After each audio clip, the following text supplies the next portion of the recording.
नमस्कार दोस्तों, स्वागत है आपका हमारे इस यूट्यूब चैनल में। तो दोस्तों आज हम शुरू करने वाले हैं क्लास 11th चैप्टर नंबर 1 जीव विज्ञान एक परिचय। और दोस्तों सबसे पहले हम लोग इसमें बात करने वाले हैं आज महत्वपूर्ण बिंदु, जो इस चैप्टर में जितने भी इम्पोर्टेंट बिंदु होगा, पॉइंट होगा, सब यहाँ पर मैंने आपको यहाँ पर लिख दिया दोस्तों।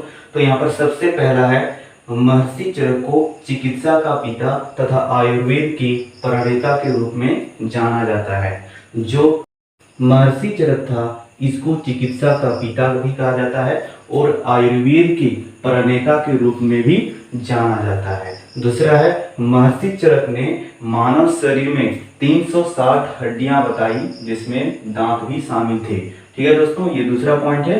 महर्षि चरक ने मानव शरीर में 360 हड्डियां बताई, जिसमें दांत भी शामिल थे, इसमें दांत भी शामिल था। अगला पॉइंट है महर्षि चरक ने मानव शरीर का नियंत्रण केंद्र हृदय यानी हार्ट को माना था। ठीक है दोस्तों, ये पॉइंट भी काफी महत्वपूर्ण है, इसको याद रखना है, कॉपी में आप लिख लीजिएगा इसको। अगला पॉइंट है दोस्तों, महर्षि चरक के अनुसार मानव हृदय यानी जो ह्यूमन हार्ट है ये 13 स्रोतों से जुड़ा होता है। ये टोटल जो है ये 13 स्रोतों से जुड़ा होता है। अगला है दोस्तों यहाँ पर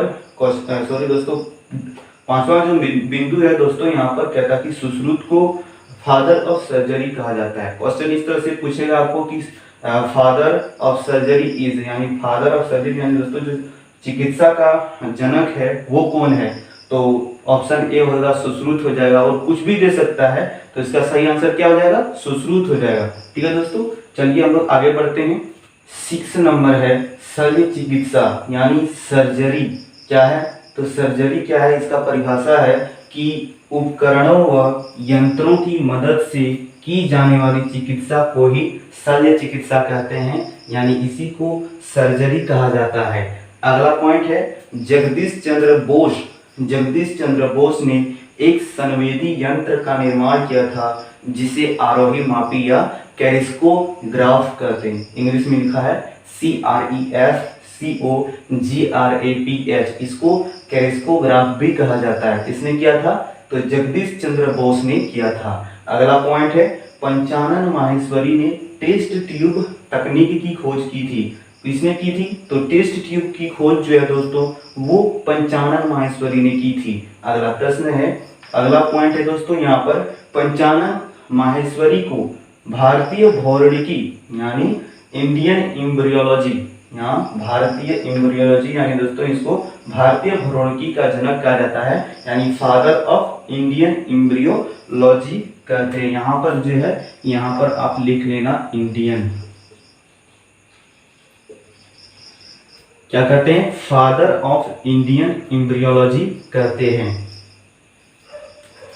अगला है डॉक्टर MS स्वामीनाथन को भारत में हरित क्रांति के जनक के रूप में जाना जाता है। यानी जो ये स्वामीनाथन था, इसका नाम आप इकोनॉमिक्स में भी पढ़ सकेंगे, क्लास 11th में इसका नाम इकोनॉमिक्स में भी आता है, वहाँ आप इसके बारे में अच्छे तरीके से आप वहाँ तक पढ़ लेना। ठीक है दोस्तों, अगला है दोस्तों कि हिप्पोक्रेट्स ने पादपों का हिप्पोक्रेट्स ने पादपों का प्रयोग औषधियों के रूप में किया, यानी दवा किस तरह से बनाया जा सकता है, दवाई को कैसे बनाएंगे, उसका यूज कैसे करेंगे, ये हिप्पोक्रेट्स ने अध्ययन किया था। अगला है दोस्तों रॉबर्ट हुक ने कोशिका की खोज की थी। ये तो बच्चे से आप जानते हैं कि रॉबर्ट हुक ने कोशिका की खोज की थी, कब, तो 1665 ईस्वी में। अगला है दोस्तों यहाँ पर 13वां नंबर यहाँ पर पॉइंट है कैरोलस लिनियस ने जीवों के नामकरण की द्विपद नाम पद्धति का प्रतिपादन किया था। और दोस्तों ये जो द्विपद नाम पद्धति है इसको मैं आपको अच्छे तरीके से बता दूंगा, ठीक है, अगले वीडियो में। चलिए आगे बढ़ते हैं दोस्तों। यहाँ पर अगला है MJ स्लाइडेन तथा थियोडोर स्वान ने, किसने, थियोडोर स्वान ने, इसका नाम है MJ स्लाइडेन, इसको MJ स्लाइडेन भी पढ़ते हैं, और थियोडोर स्वान ने कोशिका सिद्धांत को प्रतिपादित किया था। ये सेल यानी सेल थ्योरी है, इसको मैं भी नेक्स्ट वीडियो में बता दूंगा कि ये सेल थ्योरी क्या होता है, एकदम पूरा डिटेल बता दूंगा। ठीक है दोस्तों, चलिए आगे बढ़ते हैं। अब हम लोग अगला है दोस्तों यहाँ पर प्राकृतिक वर्ण का सिद्धांत चार्ल्स डार्विन ने किया था। ये काफी महत्वपूर्ण पॉइंट है प्राकृतिक वर्ण वाला, इसको याद रखना है। अगला पॉइंट है उत्परिवर्तन का सिद्धांत हीगो डी ब्रिज ने 1905 में दिया था। किसने दिया था? हीगो डी ब्रिज ने। और कब क्या दिया था दोस्तों? यहाँ पर 1905 में दिया था। अगला है नोल एवं रुस्का, या फिर इसको नोल एवं रस्का भी पढ़ा जाता है। इसने इलेक्ट्रॉन सूक्ष्मदर्शी की खोज किया था। कब? 1932 ईस्वी में किया था। अगला पॉइंट है वाटसन एवं क्रिक ने डीएनए का द्विकुंडलित मॉडल प्रस्तुत किया था। किसने? वाटसन और क्रिक ने। ये क्वेश्चन काफी महत्वपूर्ण है, इसको भी आपको याद रखना है। इसी तरह का जितना भी इस चैप्टर से रिलेटेड जितना भी क्वेश्चन बनेगा, जितना भी इंपॉर्टेंट यानी महत्वपूर्ण बिंदु बनेगा, सबको आपको यहाँ पर दोस्तों इस चैनल के माध्यम से आपको प्रोवाइड कराया जाएगा। इसलिए चैनल पर नहीं तो चैनल को सब्सक्राइब जरूर कर लेना, ठीक है।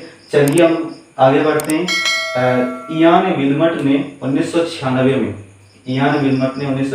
में भेड़ का कोलोन बनाया था। ठीक है दोस्तों, कब बनाया था? 1996 में, और भेड़ का कोलोन बनाया था इयान विल्मट जी ने। अगला है दोस्तों ससंजन विकासवाद सिद्धांत का प्रतिपादन जे.बी. लामार्क ने किया था। किसने? जे.बी. लामार्क ने। तो दोस्तों आज के लिए इतना ही। तब तक के लिए जय हिंद, जय भारत। और इस चैनल पर नए तो चैनल को सब्सक्राइब जरूर करना।